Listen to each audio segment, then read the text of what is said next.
Assalamualaikum warahmatullahi wabarakatuh.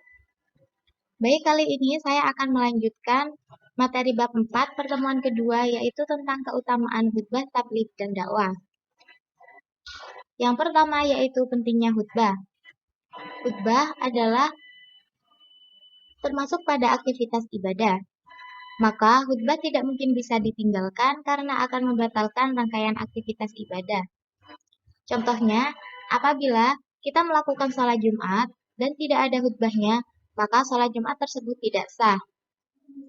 Contoh yang kedua yaitu, apabila kita melakukan wukuf di Arafah dan tidak ada khutbahnya, maka wukufnya juga tidak akan sah. Jadi, dapat kita simpulkan bahwasanya khutbah merupakan bagian dari ibadah yang apabila ditinggalkan akan dapat merusak atau membatalkan rangkaian aktivitas ibadah. Yang selanjutnya yaitu pentingnya tabligh. Tabligh merupakan salah satu sifat wajib bagi Rasul, yakni yang berarti menyampaikan wahyu dari Allah. Semasa Rasulullah Shallallahu Alaihi Wasallam masih hidup, seluruh waktunya dihabiskan untuk menyampaikan wahyu kepada umatnya. Setelah Rasulullah wafat, kebiasaan ini dilanjutkan oleh para sahabatnya, yaitu para Khulafaur Rasyidin. Dan setelah para Khulafaur Rasyidin wafat, maka kebiasaan ini dilanjutkan oleh para tabi'in, yaitu para pengikutnya sahabat. Dan hal itu terus menjadi turun-temurun dan dilanjutkan oleh para tabi'in, yaitu pengikut-pengikutnya para sahabat. Dan setelah mereka semua tidak ada, maka yang wajib untuk menyampaikan tabligh yaitu kita semua. Semua orang muslimin wajib untuk menyampaikan wahyu dari Allah. Yang selanjutnya yaitu dalil tentang keutamaan tabligh. Bismillahirrahmanirrahim. An Abi Sa'id al-Khudri radhiyallahu anhu qala sami'tu Rasulullah sallallahu alaihi wasallam yaqulu man ra'a minkum munkaran falyughayyirhu biyadihi fa in lam yastati fa bilisani fa in lam yastati fa biqalbi wa dzalika ad'aful iman. Yang artinya dari Abi Sa'id al-Khudri radhiyallahu an berkata, saya mendengar Rasulullah Shallallahu alaihi wasallam bersabda, barang siapa yang melihat kemungkaran, maka ubahlah dengan tangannya. Apabila tidak mampu, maka ubahlah dengan lisannya. Dan apabila tidak mampu, maka dengan hatinya, tidak mengikuti kemungkaran tersebut. Dan itu selemah-lemahnya iman.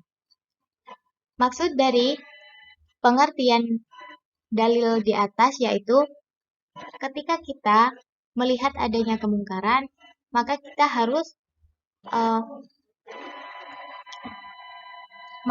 harus mampu mengubah kemungkaran tersebut dengan kebaikan. Di sini terdapat makna apabila kita melihat adanya kemungkaran, maka ubahlah dengan tangannya. Jika tangan di sini berarti kekuasaan kita. Maka ketika kita melihat kemungkaran, maka kita wajib mengubah kemungkaran tersebut dengan kekuasaan kita. Dan yang selanjutnya, apabila tidak mampu, maka ubahlah dengan lisannya. Apabila kita tidak mempunyai kekuasaan, maka kita dapat mengubah kemungkaran tersebut dengan lisan kita. Jadi kita menasehati. Dan yang selanjutnya, apabila tidak mampu, maka dengan hatinya. Nah, apabila kita tidak mampu mengubah kemungkaran tersebut dengan lisan kita, maka kita berniat di dalam hati kita tidak menerima kemungkaran yang kita lihat tersebut. Yang selanjutnya yaitu dalil tentang kewajiban berdakwah. Dalil yang pertama yaitu An Abdullah bin Amrin wa anna Nabiyya sallallahu alaihi wasallam qala ballighu anni walau ayah. Yang artinya dari Abdullah bin Amr dituturkan bahwasanya Rasulullah Shallallahu Alaihi Wasallam bersabda, sampaikanlah dariku walaupun satu ayat. Jadi dalil tentang kewajiban berdakwah ini kita harus mengajak atau menyampaikan kebaikan walaupun cuma satu ayat. Jadi dakwah ini Pengertiannya adalah mengajak seseorang untuk berbuat kebaikan dan menjauhi kemungkaran. Ma'ruf,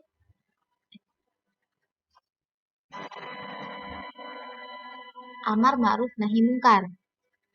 Yang selanjutnya yaitu wal takum minkum ummatu yad'una ilal khairi wa ya'muruna bil ma'ruf wa yanhauna 'anil munkar wa ulaika humul muflihun.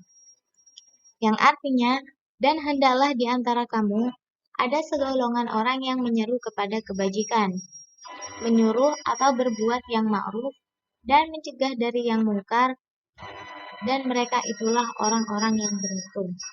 Jadi, dalil yang ini terdapat pada Quran surat Ali Imran ayat 104.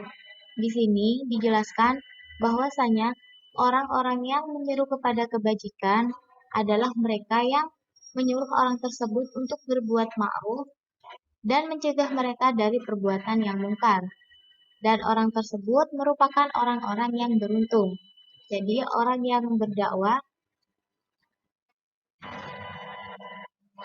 tujuannya untuk menyuruh orang untuk berbuat ma'ruf dan mencegah dari perihal atau perbuatan yang mungkar.